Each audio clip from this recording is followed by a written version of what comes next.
Tu t'inquiètes souvent? Pour ton avenir, ta santé, ton travail, tes proches. Tu repenses sans cesse à ce qui pourrait mal tourner, et tu imagines tous les scénarios possibles. Le problème, c'est que l'inquiétude nous épuise. Elle nous vole notre énergie, notre temps, et surtout notre capacité à vivre le moment présent. Mais si je te disais que 90% de nos inquiétudes ne se réalisent jamais, et que les stoïciens, il y a 2000 ans, avaient déjà compris que s'inquiéter, c'est gaspiller sa vie? Sénèque, dans une de ses lettres, écrivait « Nous souffrons plus souvent dans notre imagination que dans la réalité ». C'est exactement ce que fait l'inquiétude. On vit deux fois le problème. Une première fois dans notre esprit, en l'imaginant, et peut-être une deuxième fois s'il se produit vraiment. Pour les stoïciens, l'inquiétude est inutile, car elle porte sur des choses qui échappent à notre contrôle. Ils distinguaient toujours deux domaines. Ce qui dépend de nous, nos actions, nos jugements, nos décisions. Ce qui ne dépend pas de nous, le futur, la réaction des autres, les événements extérieurs. S'inquiéter, c'est donc gaspiller son énergie sur ce qui ne dépend pas de nous. Imagine que tu passes un entretien demain. Tu passes la nuit à t'inquiéter. Et si je me trompe? Et si je n'ai pas les bonnes réponses?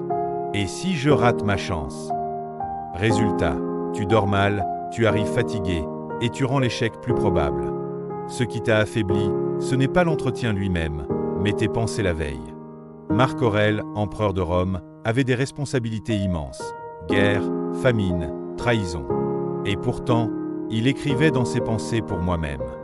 Ne laisse pas ton esprit être tiraillé par le futur. Le présent est suffisant. Voici 3 exercices stoïciens pour arrêter de gaspiller ton temps en inquiétude. 1. Écrire ses peurs. Prends une feuille et écris noir sur blanc ce qui t'inquiète.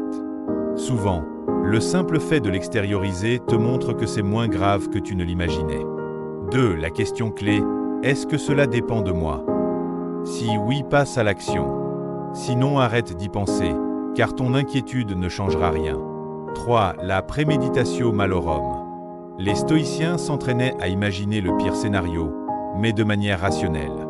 Exemple, si je rate cet entretien, que se passe-t-il? Je chercherai un autre poste. Ce sera désagréable, mais pas la fin du monde.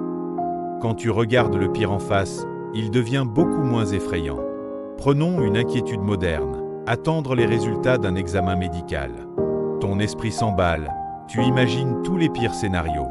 Écris ta peur. Pose la question, est-ce que le résultat dépend de moi? Non. Imagine rationnellement le pire si c'est grave, tu trouveras un traitement. Tu n'es pas le premier à traverser cela. Reviens au présent aujourd'hui, tu peux marcher, parler, profiter de tes proches. S'inquiéter, c'est vivre des malheurs qui n'arriveront peut-être jamais. C'est perdre du temps, de l'énergie, et surtout la joie du présent. Les stoïciens nous rappellent une vérité essentielle.